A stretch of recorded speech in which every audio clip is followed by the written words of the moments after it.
I wasn't sure if that guy was gonna run in front of me or not. I'm like, oh, let me just... That was interesting.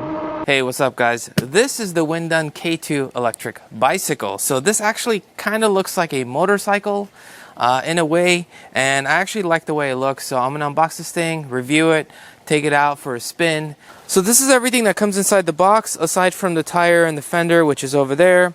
But basically, we'll start off with the charger. It is 100 to 120 volts, outputs 54.6 volts at 2 amps. If you multiply those two numbers together, you get power, which is wattage. So it's a little under 110 watts. That's what the plug itself looks like. And this obviously plugs into this and goes into the wall. There's a little instruction set for the charger. We got the left and right pedals. We got the light bulb. This part is plastic, in case you guys are wondering. This is what gives it that motorcycle look, other than the shape of the bike. It comes with a foot pump, which I haven't seen before, so that's cool. And it comes with a bunch of tools right here, some Allen wrenches, some wrenches, and a screwdriver, both with the flat head and the Phillips side. And we have the shock, which is for the rear seat. And we have the battery. Now this is a sticker, it appears to be, but it's like a 3D type of sticker where you could actually feel it. It feels kind of embossed in a way. We have the off and on. We have this is where you charge it. This is the battery indicator right here. So if I hit that button, it shows me with the lights on. And we have a key spot right here and a USB port, which I'm assuming the USB port is to charge your phone while you're riding, but that's kind of cool that if that is the case. And this is basically, I'm assuming you would just pop it in and slide it in, and that's kind of why it's designed this way, I guess. But yeah.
Alright, let's try this uphill. See how it does. We're on pedal assist 5, which is the highest right here. Going 16 miles an hour right now. Slowing down, we are on the highest gear.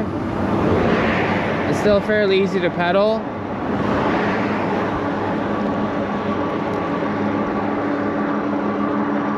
I could also do it with the throttle as well, but let's just see how it will do on this hill right now with just me pedaling. So it's still pretty easy to pedal. There is a bit of resistance, so I mean it's not like super easy, but still fairly simple. Much easier compared to a standard bike for sure. So it took me up this hill without issue, which is good.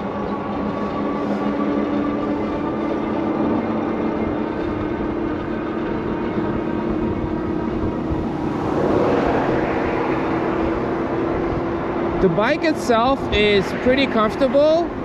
It's soft because of the suspension in the front and the back. The only negative about this bike is the seat position is not optimal. So if you're used to riding a bike like this, like it's fine, but if you're used to raising your seat so you could fully extend your legs when you're pedaling, this feels a bit different. Now, normally, because of the seating position, I wouldn't normally ride a bike like a normal bike this way because it would be much harder to pedal. But because it's easy to pedal because of the electric nature of this thing, it's okay. And it looks like there's also steps in the back, so you could actually put someone in the back and go with you as well. So I'm going pretty easily. So that's the thing. But I mean, passing regular bikes is super easy with an electric bike. It's really simple.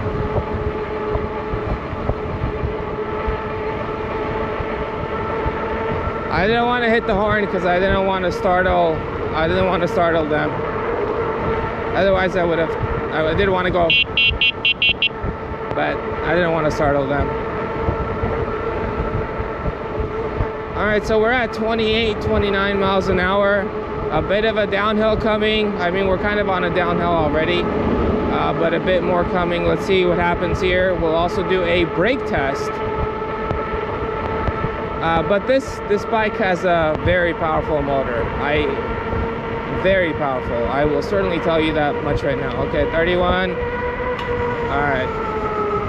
Let's slow down just in case. All right, but the brakes are good actually. So I'll stop right here.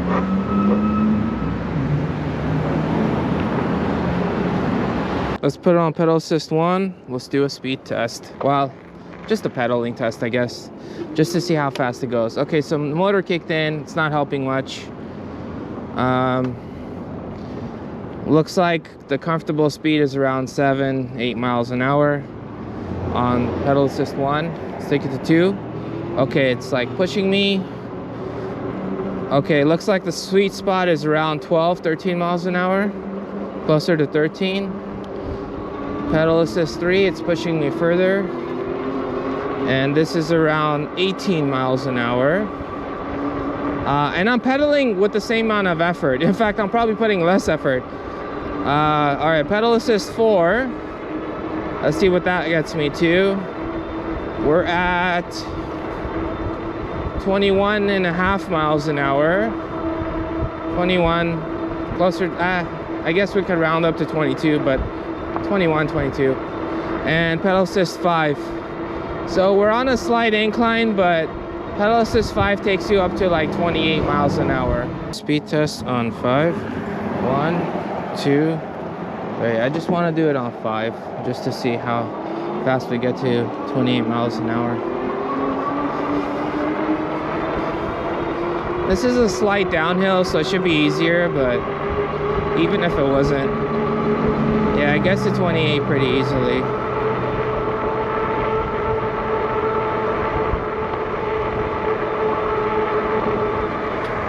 Alright, let's do another.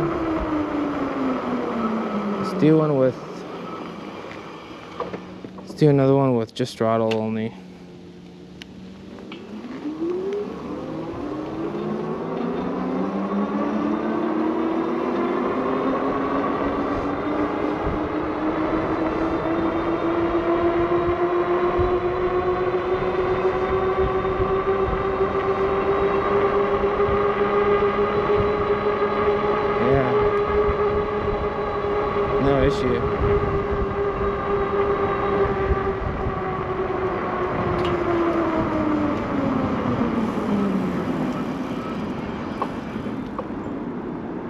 uphill. Let's do it. There we go. Help, help, help. There we go. Okay. Okay, that was brutal. So one other thing you could do instead of doing it the the brutal way is, I mean, on the highest gear at the start of an uphill, definitely difficult.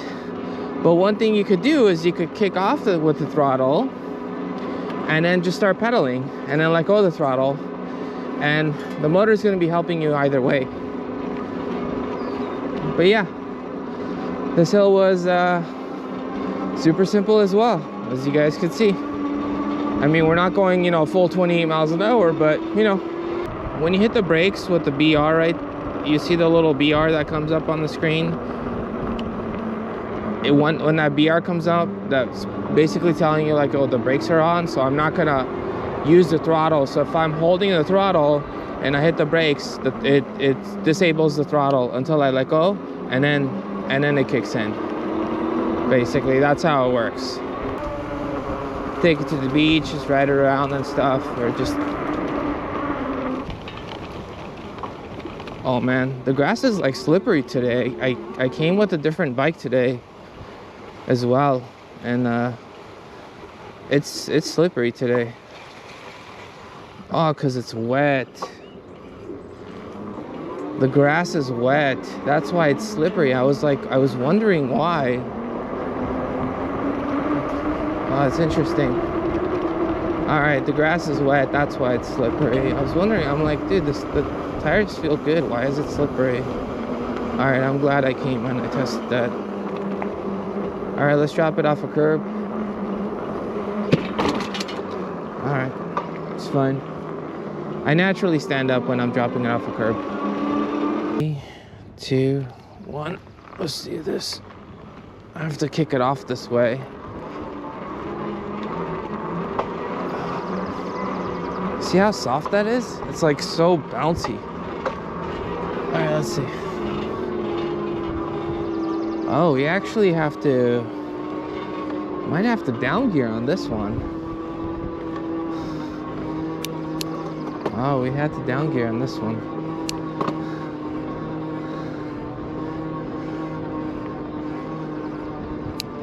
It's still doable. I'm still not, you know, there, but it does require effort.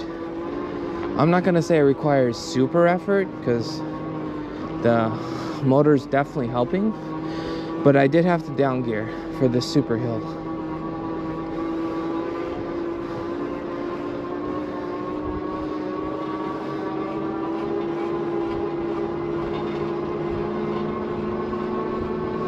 But yeah, I mean, still very doable.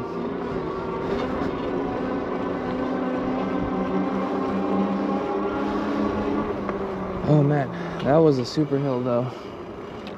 I do have to say, that was a super hill. Whew! Alright. So, this bike is fast. Very fast.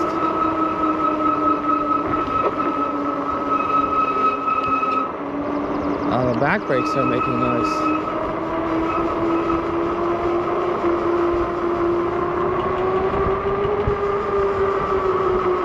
Ready, and let's... Okay. Yeah, the brakes are good. Alright, let's do a sidewalk test. Let's just use the throttle. Getting lazy.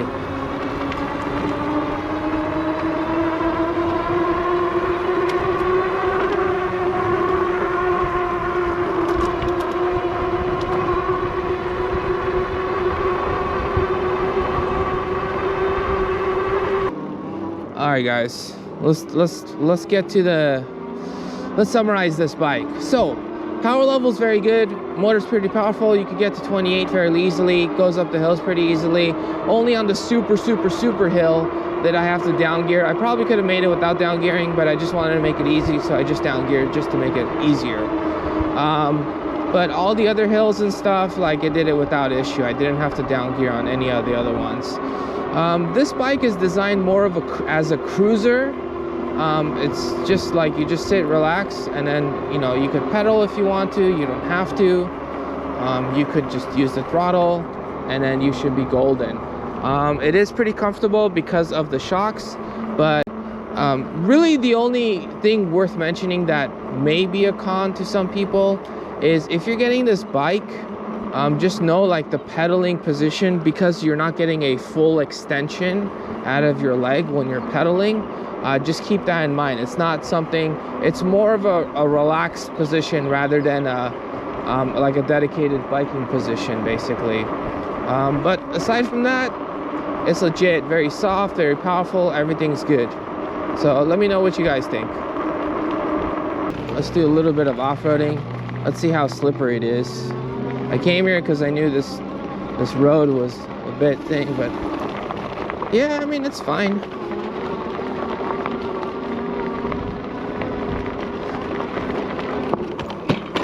Yeah, it's fine. I mean, if you're doing some trail riding, you know, as long as it's nothing crazy, the fat tires will most certainly help with that. But yeah, just keep it in mind. Again, I think this is more of a cruiser than anything else. So hopefully you guys found this review helpful. If you did, I'd appreciate it if you guys subscribed. If not, thank you for watching either way. But let me know what you guys think in the comment sections below. As always,